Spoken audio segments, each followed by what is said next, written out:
Je suis une femme, une personne. Tu es propriétaire, gestionnaire, chargé de projet, urbaniste, entrepreneur. Elle est aussi comme moi, mais pas tout à fait, un peu différemment. Nous sommes des femmes. Nous sommes uniques. L'accessibilité universelle, c'est concevoir des milieux qui favorisent l'autonomie, la sécurité et le bien-être pour chaque personne. Je veux vivre ma vie entièrement. Je veux avoir les outils qui me permettent d'être autonome. Je veux être la femme de mes rêves. Lutter contre les stéréotypes sexuels, ça fait aussi partie du domaine de l'accessibilité. Encore aujourd'hui, ils discréditent et rendent invisibles les responsabilités, les besoins et les aspirations de nombreuses femmes. Aux stéréotypes sexuels s'ajoutent aussi ceux liés aux incapacités, à l'identité de genre, à l'origine culturelle, à l'âge et bien d'autres. Je suis en situation de handicap. Je suis en transition. Je suis immigrante.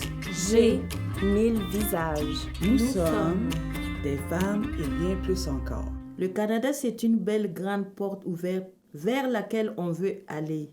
C'est la vision que j'avais avant d'immigrer. Mais derrière la porte ouverte se cache une porte fermée. On ne la remarque pas au premier coup d'œil.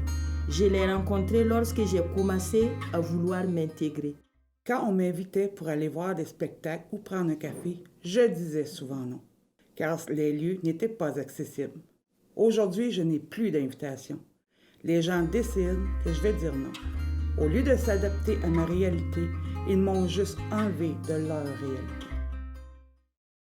Selon des statistiques, les femmes handicapées sont celles dont les besoins sont les moins comblés.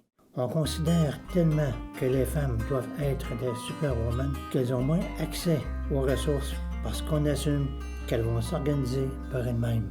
Je connais de nombreuses femmes qui ne sont pas satisfaites de leur situation, dans leur famille, avec leur mari, leur père, leur frère. Mais elles ne sont pas capables de le dire ou de le nommer parce qu'elles ont peur du jugement des autres. Alors, elles n'ont pas accès aux ressources qui pourraient les aider. Se buter à l'inaccessibilité, c'est aussi se buter au jugement des autres qui nous rappelle sans cesse qu'à ses yeux, on ne serait pas une personne normale.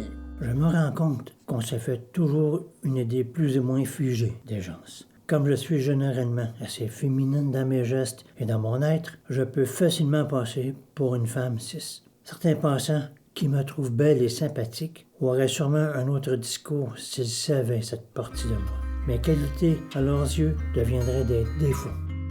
Je me sens riche maintenant parce que je connais des gens que je n'aurais jamais pensé de toute ma vie connaître. Je connais des gens de partout dans le monde. Nous sommes dans une société avec une grande richesse humaine. Pour une société innovante et pour des milieux de vie accessibles, laissons-nous inspirer par la richesse de nos différences. Soyons à l'écoute des réalités, des besoins. Valorisons notre diversité. Écoutons leurs voix, leurs témoignages. Ce qu'elles ont à dire nous montre des pistes de changement nécessaires. Chacune de leurs paroles est précieuse. Je suis. Tu es. Elle est. Nous sommes des femmes. Nous sommes uniques.